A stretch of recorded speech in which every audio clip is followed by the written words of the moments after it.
Hi everyone, we are Performance Mentality Podcasts, and we are both sports and exercise psychologists in training. And I'm Ken. And I'm Ciara, and I'm on the basis C part route.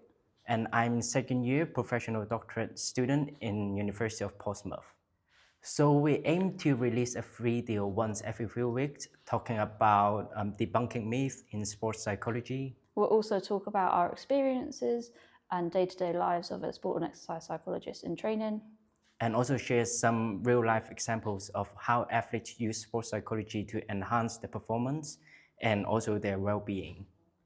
So before we get into the real-life examples, we want to give you an overall definition about what sport and exercise psychology actually is.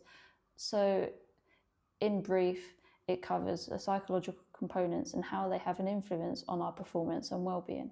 And Can's going to give us some real-life examples into the components that influence these. So do you have struggle in low confidence, low motivation and concentration, and also high anxiety in your sports, in your team?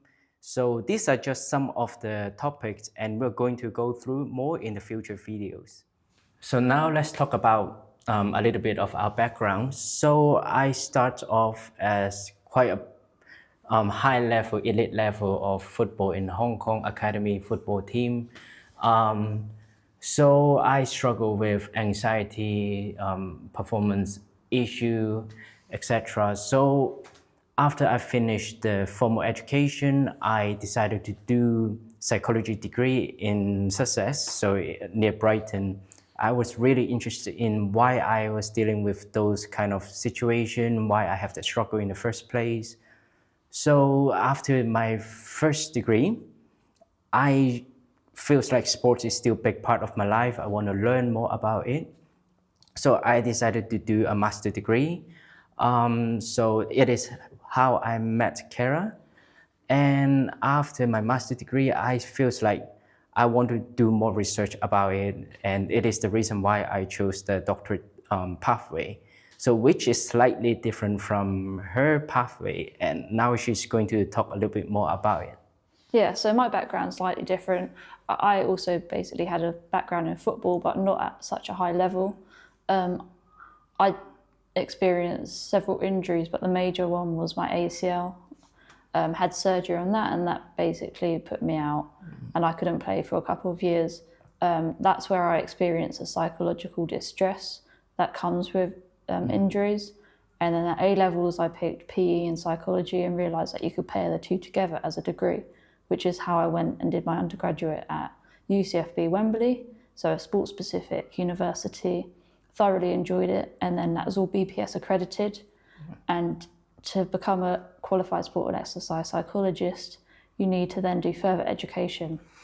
That's where me and Can did our master's degree doing sports psychology at Greenwich University, which we enjoyed. Would you agree? Yeah, 100%. Yeah, you can either do a 1 year or 2 year course.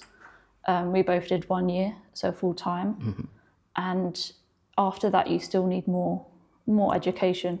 So I wanted to do the more practical side, where you sort of do your practical experience. You can do 2, 3 or 4 years with BASIS, CPAR.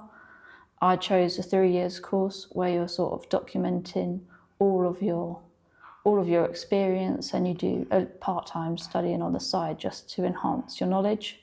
And that's where I currently am, just enrolling on that, getting a few experiences here and there with teams.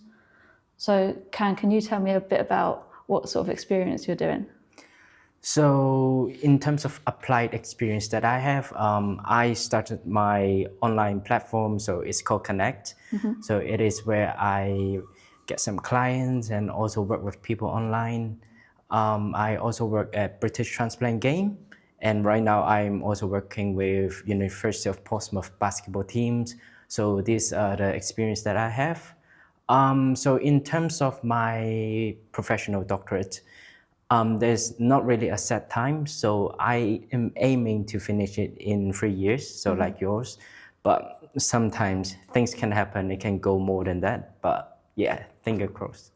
Yeah, and then so the experience I'm doing is, so I started off working with Havant Waterlooville Football Club. I'm working with their academy, so 16, 17-year-olds. which can be quite challenging, but it's enjoyable. And then I'm also working with the women's team there. So two completely different groups. And I've recently just started working with the University of Portsmouth netball team. So we have that in common, both working with the university. And I feel like it's essential to reach out and get as much voluntary work as you can. So that's near the end of our video. And if you'd like to follow us on social media, you'll see the description below. And coming up next, we're going to talk about our trainee insights and challenges that we face. And see you in the next video.